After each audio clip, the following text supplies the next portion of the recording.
दिवाळीत गौ बारस करताना अशा शेणाच्या मूर्त्या बनवून पूजा केली जाते। त्याची ही मूर्ती तुटलेली अवस्थेत होती। आम्ही दिवाळीच्या नंतर इथे आलो आहे। ही जागा आहे आपल्याला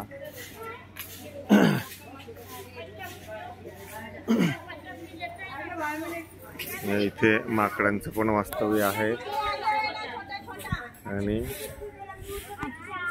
याबरोबर इथं आहेत हे गौशाळा। बघा, गौशाळेचं महत्त्व असं आहे की त्यांच्यासाठी मॅट आहे खाली, वरती त्यांना खायला चारा आहे आणि त्या मॅटवर ते त्यांच्या खुरांची स्थिती काही बरोबर नाही आहे। उभा राहून ते वाकडे झाले कारण त्यांना चालायचं नाही आहे, फक्त उभं राहायचं आहे।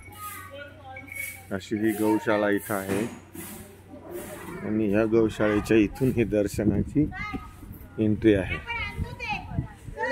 तर जिथे तपश्चर्या केली जाते 10 वर्ष 12 वर्ष असं हे स्थान आहे, जिथे आपल्याला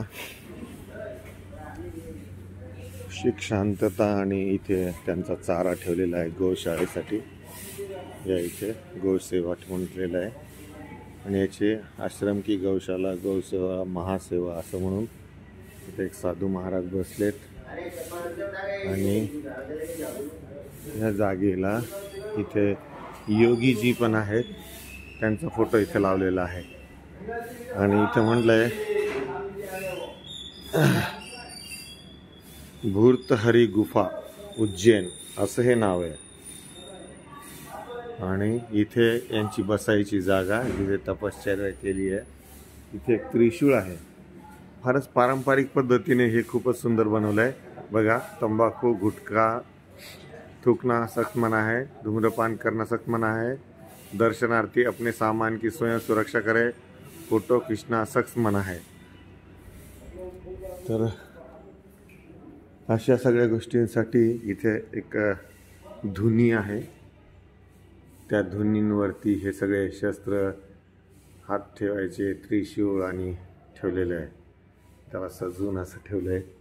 इकडे हनुमानजी आहे, हनुमानजीची सुंदर मूर्ती आहे, ते राम लिहिलेलं आहे आणि ह्या रंगामुळे आणखी एक वेगळीच त्याच्यामध्ये धार्मिकता आली आहे। हा इंडियन रेड आपण म्हणतो याला, काऊचा रंग, गेरूचा रंग, मातीचा रंग, लाल मातीचा रंग, हे सगळे रंग देऊन हे मंदिर सजवलेलं आहे। आणि इथे एक आदेश ह्या शब्दाचा अजून मला अर्थ नाही कळलेला, पण याचे झेंडे सुद्धा असेच होते आणि इथे लिहिलंय ओम शिव गोरक्षनाथाय नमः।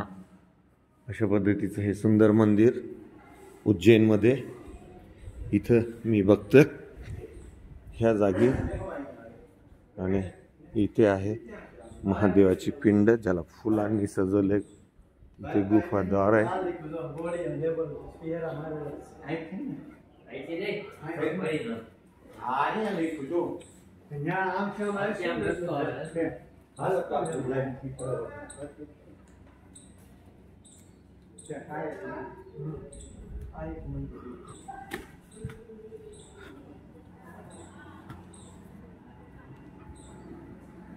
एक माकड आणि आई असं बाळाला घेऊन बसली आहे।